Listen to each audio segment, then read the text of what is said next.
Imagine um mundo em que os primeiros passos da humanidade ecoavam sob o mesmo céu em que gigantes caminhavam livremente. Um planeta selvagem, moldado por forças primordiais, onde o frio das eras do gelo se misturava ao calor das savanas recém-formadas. Era um tempo em que o homem ainda aprendia a dominar o fogo, enquanto ao seu redor, criaturas colossais vagavam pela terra. Mamutes cobertos de pelos desafiavam as nevascas, tigres dente de sabre rondavam as planícies em silêncio mortal, e preguiças gigantes, do tamanho de elefantes, arrancavam árvores inteiras com suas garras. A cada passo, nossos ancestrais viviam lado a lado com animais que hoje parecem saídos de uma lenda, mas eles foram reais, e juntos humanos e feras moldaram os primeiros capítulos da nossa história. Neste episódio, vamos viajar de volta no tempo, para descobrir 8 animais extintos incríveis que andaram com os primeiros humanos. Vamos entender como era o mundo deles, como sobreviveram, o que os tornou únicos e, sobretudo, por que desapareceram. Prepare-se para uma jornada entre o mito e a ciência. Uma viagem pelas eras em que a Terra ainda era um campo de batalhas entre espécies, um laboratório da evolução, e onde cada encontro podia significar vida ou morte. Do frio cortante da Sibéria às planícies africanas, dos vales australianos às florestas da América do Sul, esses gigantes não são apenas fósseis esquecidos. Eles são testemunhas silenciosas da nossa origem, porque antes de dominarmos o mundo, nós convivemos com monstros reais. Nas vastas planícies geladas do norte, onde o vento cortava como lâminas e o gelo nunca derretia, caminhava uma sombra colossal coberta de pelos dourados e marrons. Era o mamute lanoso, uma das criaturas mais icônicas da Era do Gelo. Com até 4 metros de altura e mais de 6 toneladas, ele era o verdadeiro titã das tundras do Pleistoceno. Suas presas curvas, que podiam ultrapassar 4 metros de comprimento, não eram apenas armas, eram símbolos de sobrevivência. Com elas, os mamutes cavavam a neve para alcançar o pasto escondido sob o gelo, e também as usavam em disputas rituais entre machos, em busca de território ou parceiras. Esses gigantes eram parentes próximos dos elefantes modernos, e apesar de seu tamanho, tinham um comportamento social muito semelhante. Viviam em grupos familiares, liderados por uma fêmea experiente. Juntos, migravam por centenas de quilômetros, enfrentando nevascas e predadores. Mas entre esses predadores havia um novo tipo de ameaça, uma espécie pequena, inteligente e armada com lanças, os primeiros humanos. Nós, os ancestrais, caçavam mamutes não apenas por alimento, mas também por abrigo e ferramentas. O marfim das presas virava lâminas, o couro se transformava em tendas, e os ossos, em estruturas de moradia. Era uma convivência de admiração e necessidade, um duelo entre o engenho humano e a força da natureza. Por milhares de anos, mamutes e homens dividiram o mesmo horizonte. Mas à medida que o clima esquentou e as geleiras ecoaram, as pastagens desapareceram e com elas, os gigantes de pelo espesso. Há cerca de 4.000 anos, o último mamute desapareceu em uma ilha isolada no Ártico. Uma era terminava, e a memória dos gigantes começava a virar lenda. Enquanto os mamutes enfrentavam o frio extremo do norte, nas regiões mais temperadas da América, vagava um predador de poder quase mítico. O tigre dente de sabre, ou Esmilodon fatalis, era o símbolo vivo da força e da precisão letal. Diferente dos felinos modernos, ele tinha um corpo mais robusto, patas dianteiras incrivelmente musculosas, e presas caninas de até 20 centímetros, afiadas como lâminas. Cada ataque era calculado um salto, um golpe, um rasgo profundo. O Esmilodon não perseguia, ele esperava. Sua estratégia era de pura eficiência, emboscava grandes presas, como bisões e preguiças gigantes, derrubando-as com o peso do corpo, antes de cravar suas presas no pescoço ou na garganta. Apesar da aparência feroz, o tigre dente de sabre não era um caçador solitário como os leopardos atuais. Fósseis encontrados em Labuin, na Califórnia, sugerem que vivia em grupos, talvez caçando em equipe, e compartilhando alimento, um comportamento surpreendentemente cooperativo para um grande felino. Essa organização pode ter sido o segredo do seu sucesso durante milhares de anos, mas esse reinado tinha um prazo. Quando as grandes presas começaram a desaparecer, caçadas por humanos, ou extintas pelas mudanças climáticas, o Esmilodon perdeu sua principal fonte de sustento. Suas poderosas presas, tão perfeitas para abater gigantes, se tornaram inúteis diante de animais menores e mais ágeis. Assim, há cerca de 10.000 anos, o rugido do tigre-dente de sabre silenciou para sempre.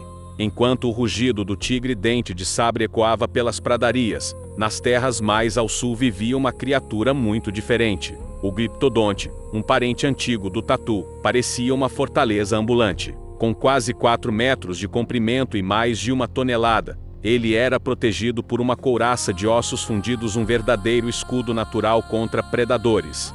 Seu casco lembrava o de um tanque, formado por mais de 1.000 placas ósseas entrelaçadas, e sua cauda terminava em uma pesada massa óssea capaz de esmagar ossos, e até quebrar pernas de quem ousasse atacá-lo. Apesar da aparência ameaçadora, o Glyptodonte era pacífico. Alimentava-se de vegetação rasteira, frutos e raízes que encontrava nas margens dos rios e campos abertos da América do Sul. Movia-se lentamente, preferindo a defesa à fuga, uma estratégia eficaz contra grandes felinos, e até contra os humanos primitivos, que começavam a se espalhar pelo continente. Para muitos caçadores, abater um Glyptodonte era um desafio perigoso, mas recompensador. Sua carne alimentava aldeias inteiras, e sua carapaça, quando invertida, servia como abrigo ou refúgio contra o frio. Mas a natureza, implacável, viria a mudar o curso de sua história. À medida que o clima se tornava mais seco e os pastos desapareciam, esses gigantes herbívoros ficaram sem alimento. A pressão humana aumentou, e pouco a pouco, o Glyptodonte foi desaparecendo das planícies. Por volta de 10.000 anos atrás, suas carapaças já repousavam vazias sob o sol, relíquias silenciosas de um tempo em que a terra era habitada por colossos acorazados. Nas vastas estepes geladas da Eurásia, onde o vento soprava cortante e o solo permanecia endurecido pelo gelo, reinava uma criatura de aparência quase mítica, o rinoceronte lanoso. Com quase 2 metros de altura e mais de 3 toneladas, esse colosso era um sobrevivente das eras glaciais. Coberto por uma espessa camada de pelos castanhos e um subpelo denso que isolava o frio, ele avançava pela neve em busca de líquens e gramíneas escondidas sob o gelo. Seus chifres, longos e achatados, podiam ultrapassar 1 metro de comprimento, instrumentos de defesa, mas também ferramentas para escavar a neve e encontrar alimento. O Coelodonta antiquitatis conviveu com mamutes, bisões e, claro, com os primeiros humanos. Pinturas rupestres encontradas nas cavernas de Chauvet e Lascaux, na França, retratam sua silhueta imponente, provando que os ancestrais não apenas o temiam, mas também o observavam com fascínio. E com razão, poucos animais representavam tão bem a luta contra o frio e o tempo quanto ele. Apesar de sua força e resistência, o rinoceronte lanoso não era invencível. As mudanças climáticas ao final do Pleistoceno reduziram drasticamente seu habitat, e a vegetação que o sustentava desapareceu com o degelo. Caçado ocasionalmente por humanos e enfraquecido pela fome, o gigante do gelo foi sucumbindo lentamente. Há cerca de 8.000 anos, o último deles desapareceu das tundras da Sibéria. Mas a sua imagem sobreviveu gravada em rochas, preservada no gelo e na memória humana. Quando o frio começava a recuar, e as planícies da Europa floresciam novamente, um novo soberano surgia para reclamar seu trono. O leão das cavernas, conhecido cientificamente como Panthera espelaa, era um dos maiores felinos que já existiram. Com quase 3 metros de comprimento e mais de 300 quilos de músculos, ele superava até o leão africano moderno. Suas presas eram longas e afiadas, e seu corpo, coberto por um pelo espesso, adaptado para suportar o rigor das eras glaciais. Ao contrário do que o nome sugere, ele não vivia dentro de cavernas, essas serviam apenas como abrigo temporário, ou como cenário dos registros que os humanos deixariam para a eternidade. Nas pinturas rupestres de Lascaux e Chauvet, o leão das cavernas aparece retratado em grupos, cercando bisões e renas, uma evidência de que caçava em bando, com táticas coordenadas semelhantes às dos leões atuais. Essa organização o tornava um dos caçadores mais letais da pré-história. Nenhuma presa estava a salvo, desde os jovens mamutes até os robustos cavalos selvagens. Todos podiam cair sob seu ataque preciso e silencioso. Mas havia um novo competidor surgindo no cenário. Os humanos, armados de fogo e estratégia, começaram a disputar as mesmas presas e territórios. Pouco a pouco, o grande leão perdeu espaço. As florestas se retraíram, os herbívoros migraram, e o frio deu lugar a um clima mais ameno, desfavorável para um predador adaptado às eras glaciais. Assim, há cerca de 14.000 anos, o rugido do Pantera espelar se calou, restando apenas suas ossadas, e os desenhos nas paredes, testemunhos do respeito e do temor que despertava.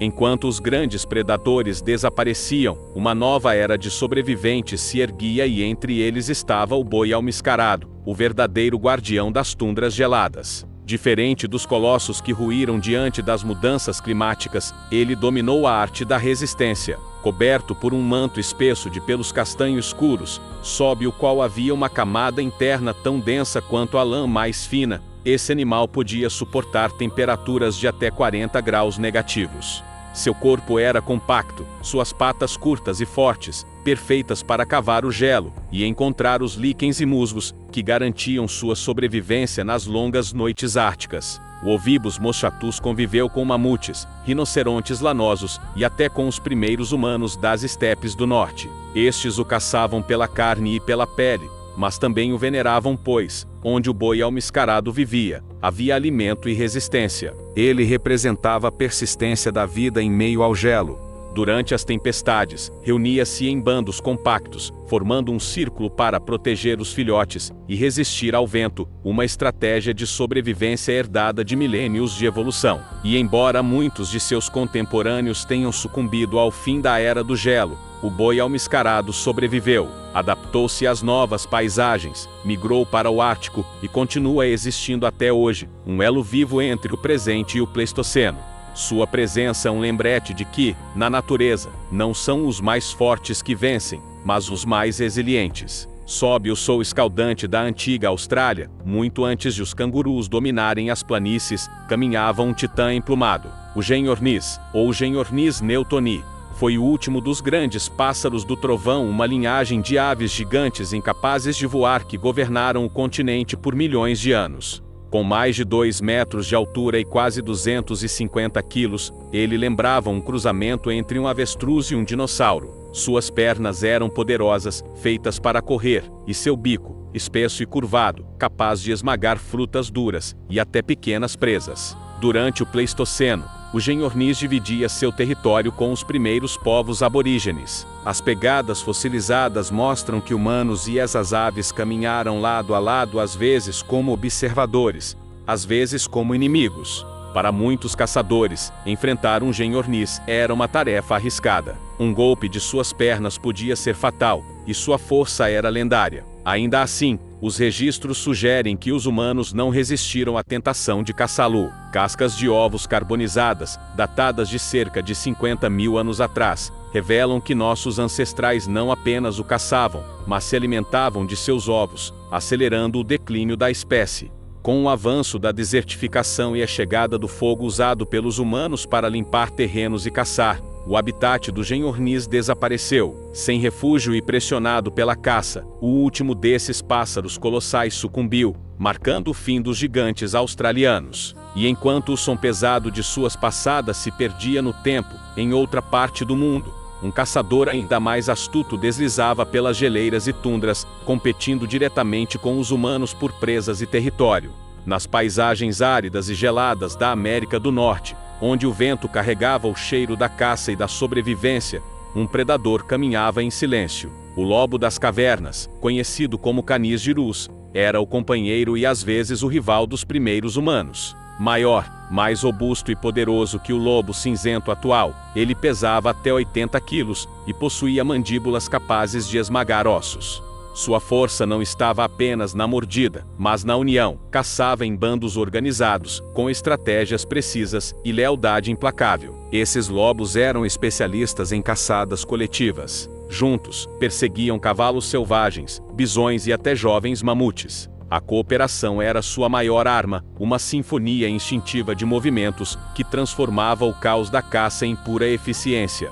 E ainda que fossem temidos por todos os herbívoros da planície, o Canis girus compartilhava algo profundamente humano: a vida em grupo, a proteção dos filhotes, a divisão do alimento. Talvez por isso, o homem tenha encontrado nele um reflexo de si mesmo. Mas essa semelhança não o salvou do destino. Quando as grandes presas desapareceram com o fim da Era do Gelo, os lobos das cavernas perderam a base de sua sobrevivência. Enquanto isso, um novo competidor, o lobo cinzento, mais leve e adaptável, ocupava seu espaço, conquistando as mesmas terras. Há cerca de 10.000 anos, o último canígero sucumbiu, deixando para trás ossos fossilizados em locais como Labuin, e um legado que ecoaria no futuro, o vínculo eterno entre humanos e lobos. E assim, com o silêncio desse caçador antigo, encerrava-se uma era de titãs. Gigantes e predadores que caminharam ao lado dos primeiros humanos, testemunhas do nascimento da nossa espécie e do poder implacável da mudança. Eles já se foram, mas suas pegadas ainda marcam o tempo. Mamutes, tigres e lobos antigos moldaram a jornada humana e ensinaram o valor da adaptação. Cada osso, cada fóssil, é um eco de eras em que o homem ainda aprendia a sobreviver. O passado pode ter congelado no gelo ou na pedra, mas sua mensagem continua viva. Toda forma de vida é um instante precioso na história da Terra.